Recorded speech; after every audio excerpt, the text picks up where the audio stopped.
So this week I'm bringing you some great news for Apex Legends, and I've got to give kudos where kudos are due. Apex Legends developers decided to rework skill-based matchmaking, and I think this is huge, and I think this is going to be great for the entire player base. If you watched my videos in the past, I had talked about how the current skill-based matchmaking system affected people that were new to the game, people that were casuals like me, all the way up to Predators and ALGS pros.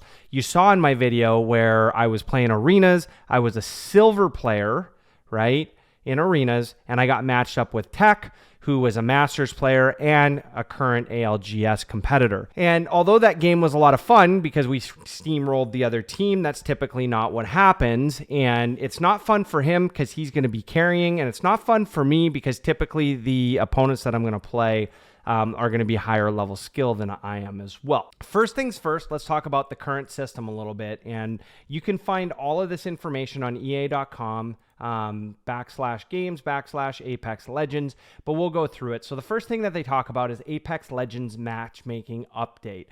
And we're going to start with what is matchmaking. While there are many definitions of matchmaking, let's focus on how we approach matchmaking Apex Legends. For us, matchmaking encompasses three distinct concepts: progression, skill rating, and matching. The progression system. The progression system is the part of matchmaking that is exposed to players. In Apex Legends, you earn a variety of rewards through a progression system just by playing the game. Players get the sense of improvement and achievement based on their time investment. Essentially, what they're saying is when you see that number, your level number, that's your progression level, and you can go all the way up to and past 500, and newer players are going to start at 1 and kind of progress through that. The map, they have 0 to 99, 100 to 199, and so on and so forth to 600 plus. And that would kind of put you in one of those buckets depending on what your progression is, okay? Now, I will say that they do say that progression sometimes doesn't always match skill levels. So let me read this out to you. For these reasons, it is clear that progression affects more than just player engagement. Progression is a central component to the game and must be considered when creating the skill rating and matchmaking systems. Most importantly, since progression is exposed to the players, it strongly affects the perception of how fair a match is. For example, while you might expect a count level to be strongly correlated to skill, that is not always the case. A low account player can be highly skilled, and like most of us here, a high level player can be a potato. And when they say that, that means the developers at Respawn. Now, I will say that this does make sense to me because, you know, obviously, if you've seen my clips on my PlayStation 4, which are uploaded, you'll see that I've made it all the way to Masters on the console account, but I recently transferred over to PC, I think 1 full season ago, but 3 splits ago, and as high as I've made it is Platinum 3. And I'm not sure if I'm going to start the grind. It looks like I might, and then start grinding back up to Diamond and then possibly Masters in the next season. So I'm contemplating right now on this split. Do I take some time away from Overwatch that I'm just getting into for the first time, or do I start going more exclusive towards Apex? I'm starting to love Apex a lot more, and I'll tell you this system is going to make it a lot more fun. Not on the rank system per se, but those days that I just want to log in, keep my skill level and my gun skill up by going into pubs, playing folks that have an equal skill to me, but still not worried about going back to the lobby, right? So skill rating is a numerical representation of a player's skill. This number is intentionally hidden from players to avoid exploitation. It is usually based on a number of factors that represent your skill and ability to play the game. To help us explain, basically, they have 10 categories, 1 being the worst, 10 being the best. And if I'm a 5 and you are a 6, then you are better than me by 1. Right? And typically that would be close. So I might play a lot of 6s and I might play a lot of 4s, and that's going to make some sense, right? And then there's discrete buckets. In this approach, players are grouped into 4 or 5 big discrete groups, right? So for example, every player between 0 and 2, 2 to 4, 4 to 6, 6 to 8, and 8 to 10 will form their respected buckets. In this case, you assume every player in the bucket has an equivalent level of skill, either by choice or because the skill ratings algorithm cannot distinguish those players from one another. Now, this definitely looks like something that we're facing today, because a lot of the times I'll go into lobbies, again, being Plat 3 in ranked, and then I'll go play a pub, but typically I'm dying to Masters and Predators, and you've seen that in my gameplay time and time again, even with brand new players playing with us, okay? So this is where it starts getting important. I'm going to put this up on the screen. So matching. Finally, the matching algorithm is responsible for determining who's in your game using the skill rating. It will group players together to form a match. Squads and matches are formed based on player availability. This algorithm must be balanced speed versus quality. Should we form a match quickly, but with the higher skill differences, or should we wait a bit longer and find that we have closely matched opponents? Okay. So if you look at this algorithm right here, this is 1 through 9 essentially. When the matchmaker is trying to form a match, it grabs 60 available players in similar skills and tries to form a match for simplicity. Let's imagine these 60 players are all solo. Given their skill rating, how could we organize these 9 players, right? So if we look at this next screen, what you're going to find is that it can get a little quirky on how it works. So if you're looking at this one, you're going to see team 1, the skill level is a 9, a 4, and a 1. The next one is an 8, a 5, and a 2. And then the one after that is a 7, 6, and a 3. Okay?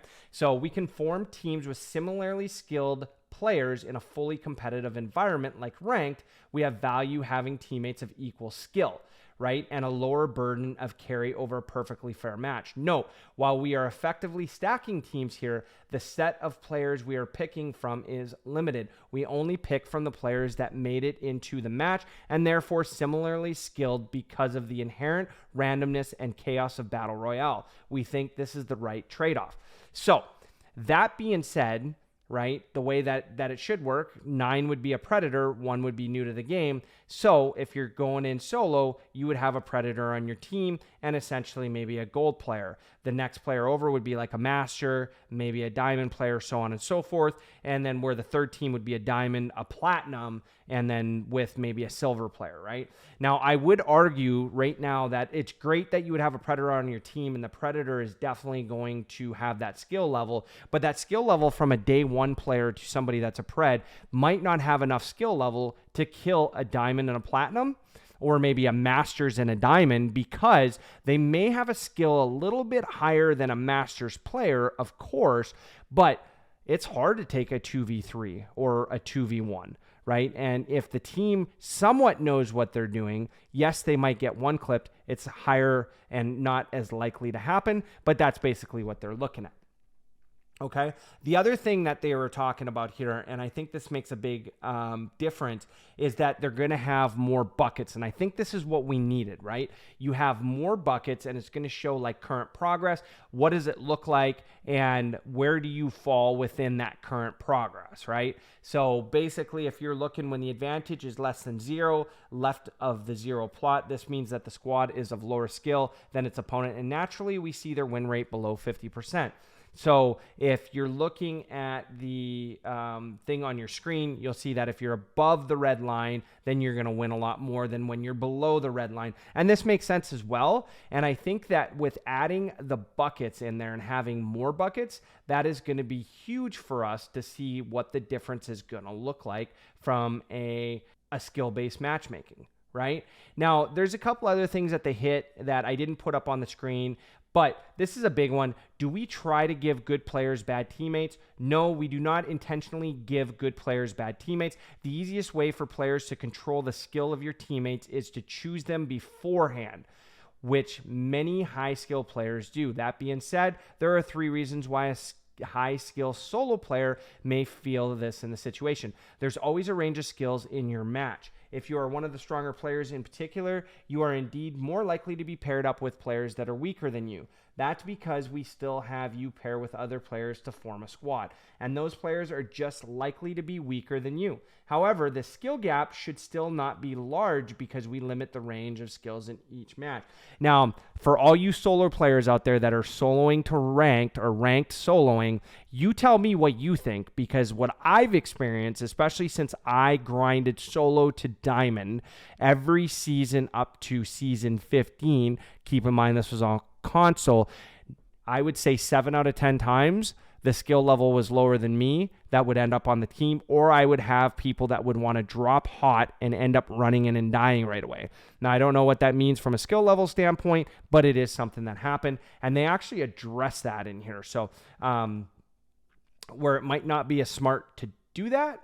So just some things to think about while, we're looking at this. So here's another one. If you're at the top end of skill distribution, no matter what players you ended up matching with your teammates will almost always be worse than you. So this makes sense. Like if you're a predator, there's probably no chance or not many chances that you're going to be leveled back up with another predator. So for example, let's look at the extremes. Let's say both Hal and Sweet decided to drop in a pub, and they happen to be in the same region and dropping at the same time and ended up in the same game. There's literally zero chance. There's like a 1% chance, we'll say, that they would end up on the same squad in a pub just because their skill levels are so high that the game is going to randomly put folks with them that are going to be lower skill level. Now, keep in mind, there's anomalies to this. Like, let's say that 57 players have already been matched up or are already in a squad. Okay, that would make sense. That would mean there's only 3 solo players in the game. Then that would happen. But if there's enough people to go around or enough duos, they're going to put them on different squads. So that is going to make a lot of sense to me. The last thing I want to hit is matchmaking built to directly optimize retention and engagement. No, our matchmaking algorithm is only concerned with measuring skill and arranging the fairest possible matches in a reasonable time. The hope here is that the process creates the most fun matches, but there's a clear problem here. You can't actually measure fun.